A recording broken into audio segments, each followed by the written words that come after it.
श्रीगणेशाय नमः। श्रीसरस्वत्यै नमः। श्रीगुरुभ्यो नमः।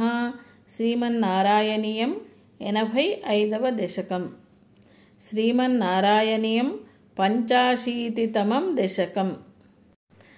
ततो मगधभूभृता चिरनिरोधसङ्क्लेशितं शताष्टकयुतायुतद्वितीयमीश भूमिभृताम् अनाथशरणायते कमपि पूरुषं प्राहिणोत् अयाचत समागधक्षपणमेव किं भूयसा।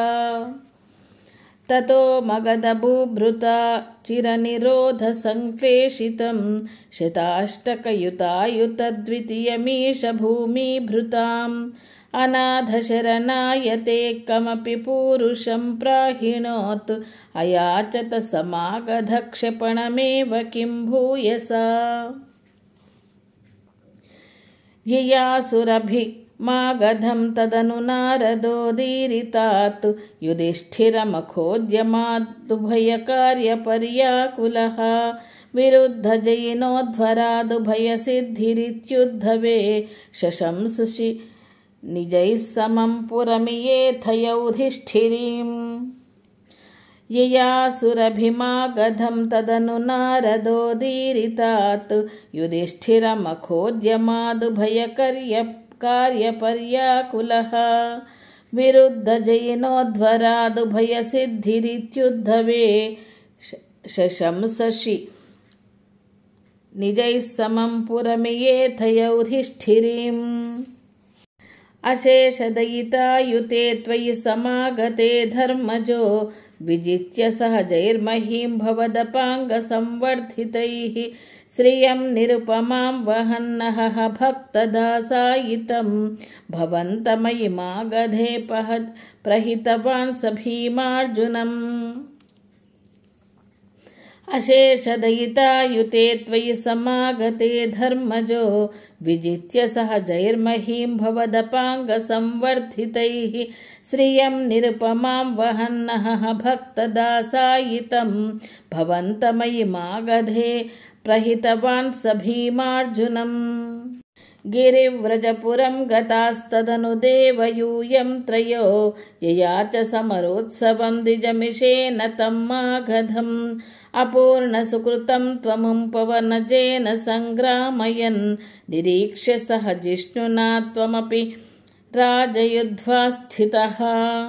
गिरिव्रजपुरं गतास्तदनु देवयूयं त्रयो ययाच समरोत्सवं द्विजमिषेण तं मागधम् अपूर्णसुकृतं त्वमुं पवनजेन सङ्ग्रामयन् निरीक्ष्य सह जिष्णुना त्वमपि राजयुध्वा स्थितः। अशान्तसमरोद्धतं विटपपाटनासंज्ञया निपात्य जरसस्सुतं पवनजेन निष्पाटितं विमुच्य नृपतीन् मुदा समनुगृह्य भक्तिं परां दिदेशितगतस्पृहानपि च धर्मगुप्त्यै भवः।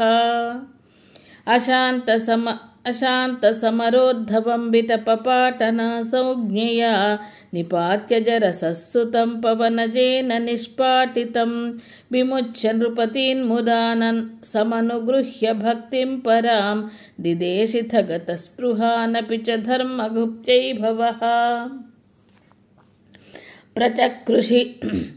प्रचकृषि युधिष्ठिरे तदनुराजसूयाध्वरं प्रसन्नभृतकीभवत्सकलराजकव्याकुलं त्वमप्ययि द्विजपदावनेजादिकं चकर्थ किमु कथ्यते नृपवरस्य भाग्योन्नतिः।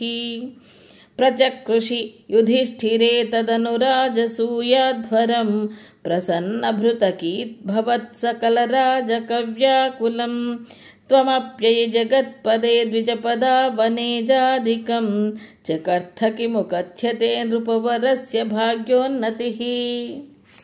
ततः सवनकर्मणि प्रवरमग्रे पूजाविधिं विचार्य सह देववागनुगतः स धर्मात्मजः व्यधत्त भवते मुदा सदसि विश्वभूतात्मने तदा ससुरमानुषं भुवनमेव तृप्तिं दधौ ततः सवनकर्मणि प्रवरमग्रे पूजाविधिं विचार्य सह देववागनुगतः स धर्मात्मजः व्यदत्त भवते मुदा सदसि विश्वभूतात्मने तदा ससुरमानुषं भुवनमेव तृप्तिं दधौ।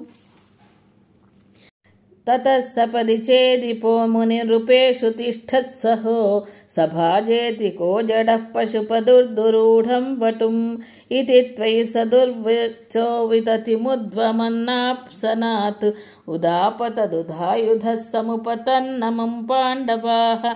ततः सपदि चेदिपो मुनिनृपेषु तिष्ठत्सहो सभाजेति को जडः पशुपदुर्दुरूढं वटुम् इति त्वयि स दुर्वचो वितति मुद्वमन्नासनात् उदापतदुदायुधः समपुतन्नमुं पाण्डवाः।